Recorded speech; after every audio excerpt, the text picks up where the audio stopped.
Vampirism. It's a simple word. Nowadays, everyone has a vampire fetish.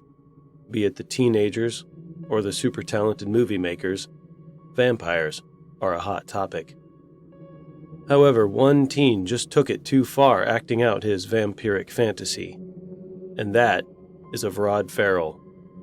Roderick Justine Ferrell murdered a couple after invading their home and stealing their car. Though he was supposed to be mentally unstable, he pleaded guilty to both the murders and was sentenced to death, being the youngest on death row in Florida.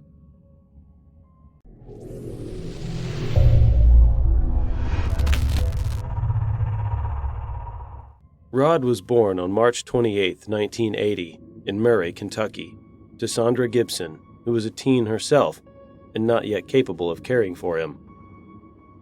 She was raised in a strict Christian family where makeup, movies, and dancing were frowned upon.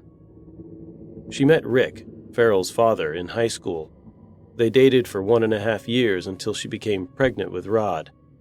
They got married, but it only lasted 3 weeks. She got a divorce after that. Not only was her personal life disturbed, but her professional one was as well. Sandra could never hold down jobs. She moved frequently and had ample relationships. She would sometimes stay with her parents where a young Ferrell got molested by his grandfather and his best friends, of which Sandra was a victim too, but she had never reported it. Rod was an innocent child who loved his mother immensely.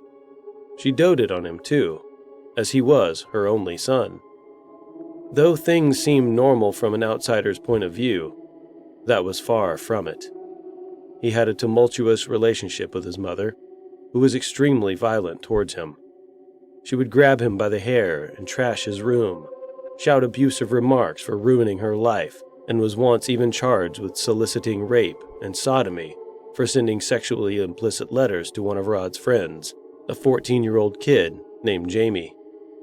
In the letters, she wrote about wanting to be near him, yearning for his embrace, to become a vampire, and be truly his forever. This experience disgusted Ferrell. To escape his hell of a life, Ferrell took to substance abuse. He sniffed PCD, LSD, and even heroin. It was from his mother Sandra that he had gotten into the stories of vampires and effectively used them to create an image of the reincarnation of a 500-year-old vampire, Vasigo. Kids who were equally interested in the dark stuff looked up to him and considered Ferrell their leader. Normal activities that fueled the lives of kids his age never interested him.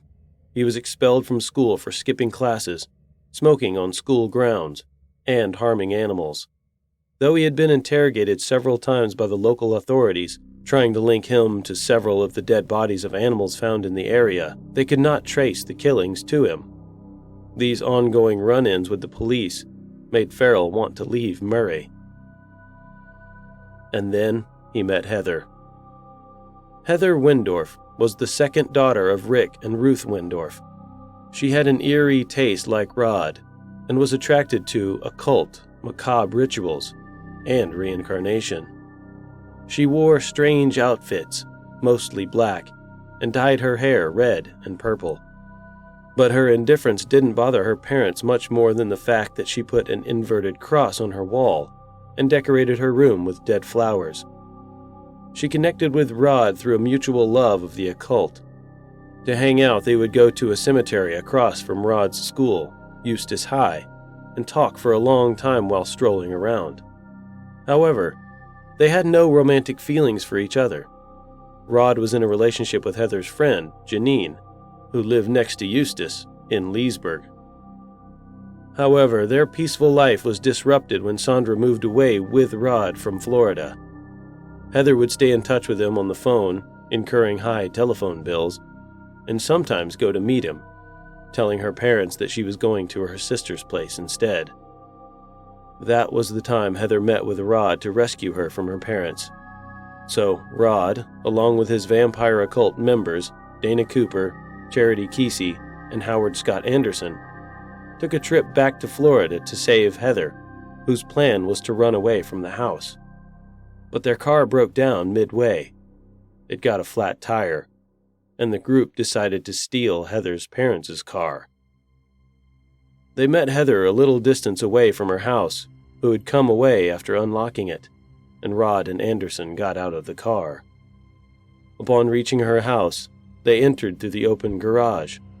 Rod got a crowbar before going in, and the moment he saw Rick, he started beating him with it in the head and chest. Rick screamed, which alerted his wife, Ruth, in the kitchen, oblivious to what was to ensue in a few minutes. As Rod went toward the kitchen, she shouted at him, demanding an explanation for what was going on, but got none. The figure covered in blood and malice in front of her edged near, and she reacted in self-defense, hurling a cup of scalding hot water his way, and then she scratched his face.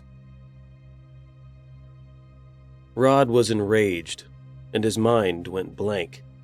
With the crowbar still clutched in his hands, he delivered one hard blow to Ruth's face, incapacitating her. She fell to the floor, and he continued his escapade until she died and lay numb in front of it. It was then that he came to his senses and realized he had killed them. He had murdered Heather's parents. Remembering what they initially went there for, he and Anderson fished out Rick's credit card from his wallet and got a hold of the Ford Explorer's keys. They met up with Kesey, Cooper, and Heather, but never let out a word of what had happened to Heather. It was Jennifer Windorf, Heather's sister, that called the police upon discovering the dead bodies of her parents when she came back home at 10:30 p.m. on November 26, 1996. When Rod's group ran out of money, Kesey called up her mother, Jody Remington. Jody had already seen the news of the Windorf murders and informed the authorities after her conversation had ended. She told them that she had agreed to wire money to a Howard Johnson outside of Baton Rouge, Louisiana. When the group reached the mentioned place, the Baton Rouge Police Department arrested them. Once they were in custody, Rod confessed to killing Rick and Ruth. The autopsies conducted on the victims revealed 22 wounds in total on Rick, with skull fractures and brain lacerations. Ruth had several defense marks, 23 wounds, and the skin samples found under her nails matched with Rod's DNA. Aside from that, there were also shoe prints that matched Rod's boots found near Ruth's body. The case spread like wildfire in the entire state and country. The news of the vampire clan was the talk of the town and the media. Gradually, Rod's vampire cult started breaking ties with him. Anderson revealed how he had tried to stop Rod, but he was just out of control. Heather put the entire blame on Rod. Her pleading of innocence and ignorance about the murders corroborated with the fact that police had found a letter in her house, addressed to her parents, which said she loved them. Rod was left to defend for himself all alone. His mother stepped up and tried to shove the blame on Heather, claiming that she had instigated Rod to kill her parents. However, she shut up after failing a polygraph test. The defense lawyers did their best to cover for Rod. They tried to show how he had been high on drugs and booze to have committed the crime. Also, he was found to have personality disorders and Asperger's syndrome. Everyone pleaded guilty. Rod received a death sentence, which was reversed to a life sentence later. Howard Scott Anderson received life without parole. Dana Cooper got 17.5 years imprisonment, and Charity Kesey got 10.5 years, as they had remained quiet after finding out about the murder. However, Heather was let go. Though human beings are strange creatures, it would be of little importance to say that Rod realized the consequences of his actions. He had had a rough childhood with sexual abuse and been verbally abused by his mother.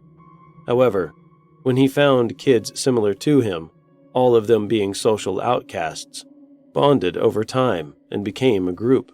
He said in an interview he didn't have any intentions of killing the Windorfs, but just got out of control. In a statement he said, "By that time, It was pretty obvious. I had blood on me and a crowbar in my hand. I was fixing to say, "Yeah, I want to have coffee with you, son of a bitching smartass." But anyway, that's when she lunged at me, because I was actually going to let her live. But after she lunged at me, I just took the bottom of the crowbar and kept stabbing it through her skull. And whenever she fell down, I just continually beat her until I saw her brains falling on the floor, because that pissed me off. Whether Rod considered Heather similar to him is not known, but she confided in him for having been sexually abused by her father. But the police did not find any evidence of that.